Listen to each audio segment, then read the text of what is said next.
guys. Well, as y'all heard in my last video, I was gonna get a startup of the carrier, and well, I successfully got it.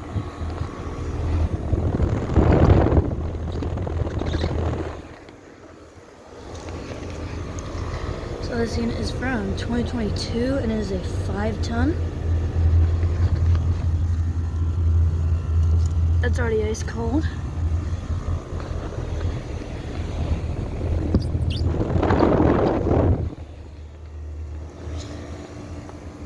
And that Goodman's still running over there. And as y'all heard before the carrier started up, the train shut off. So yeah, this thing is really quiet.